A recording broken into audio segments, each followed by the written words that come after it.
Coach, when they had some success pressing you in the second half, did you expect to see more of that? I think they did stay with it. You know, the first time, they kind of jumped us. We weren't really expecting it. But I thought they pretty consistently stayed with it. So I think that there were a few times where we needed and got easy layups, and that might have put them back on their heels a little bit. You scored that one big man scored like 4 baskets inside pretty quick, and then after that, it seemed like he didn't do anything. He got shut them off inside. Was there a change at that point, or what was the key for you guys on defense? I'm not sure. I think our post players, after giving up, it was only 4. It felt like it was 10 points early. I think our big guys got a rhythm of what they were trying to do. And so we didn't necessarily make a tactical change. I think our guys just did a better job of guarding. Did you sense the momentum shift after the technical foul? And as a coach, do you play a part in it from your end with your players? No, because I think didn't they get a couple quick calls right after that?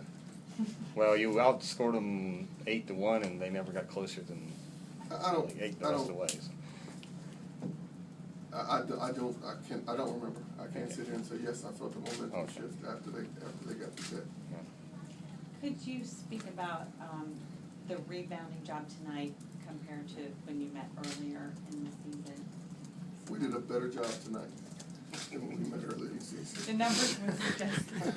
I mean, it's not rocket science. I think our guys did a much better. I mean, it is that simple though.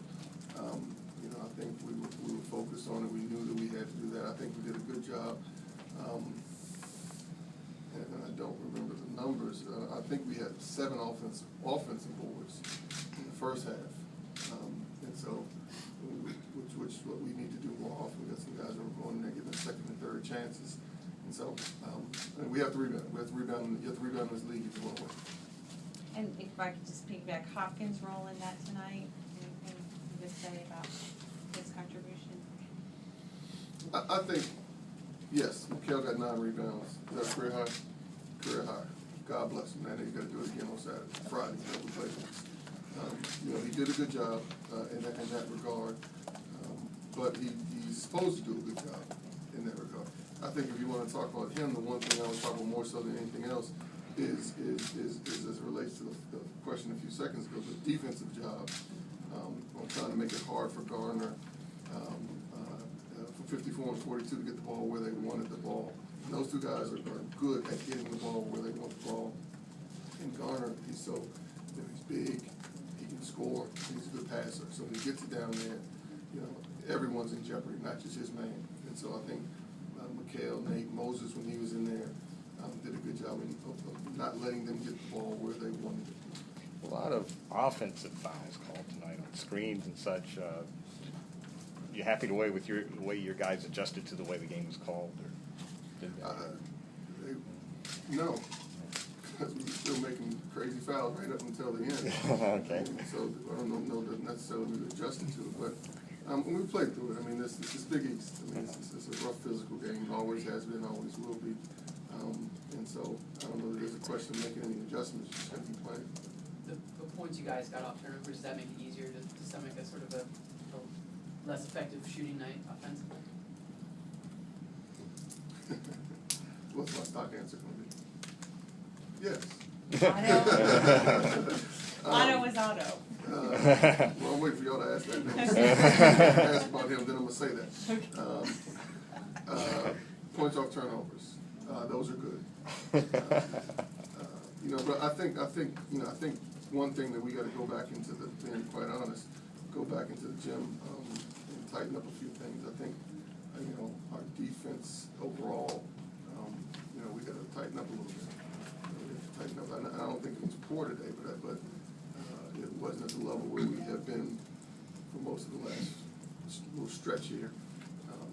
But I think part of what you said, the turnovers, the second chance points was already talked about. You know, as long as we defend, you have to defend. You have to defend every night. How has your on-court relationship with Starks evolved as he's been on your team? You want that one? No, you take it. I kind of want to hear it too.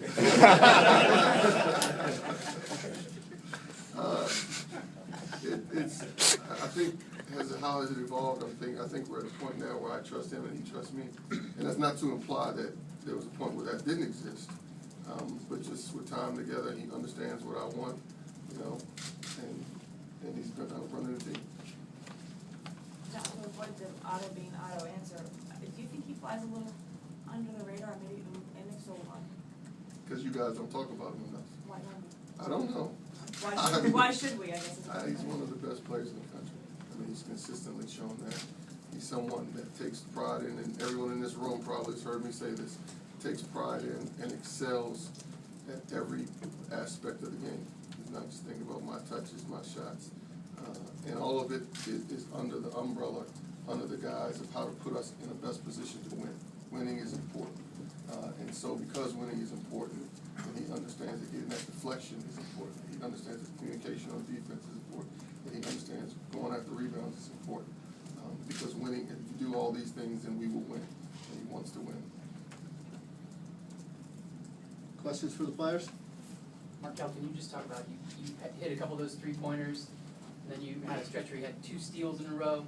Can you just talk about kind of giving some life to the guys in the first half? It's time to win, so you got to make plays. Obviously, coach is giving me an opportunity to play, and then we do a pretty good job of, I think, of scouting. I think our coaches do an excellent job of, giving us, different looks, during practice, and just going out and executing. But the mindset right now is to win. Markel, along those same lines, it's getting to that point where we were talking about consistency for a couple of weeks. Do you feel like that's coming down 6 in a row? It's time to win. I mean, do you feel like that's come along with this team? Consistency is what it is. The numbers don't lie. So in that respect, it's time to win. I mean, I can't emphasize that enough. I think everybody's mindset is it's time to win.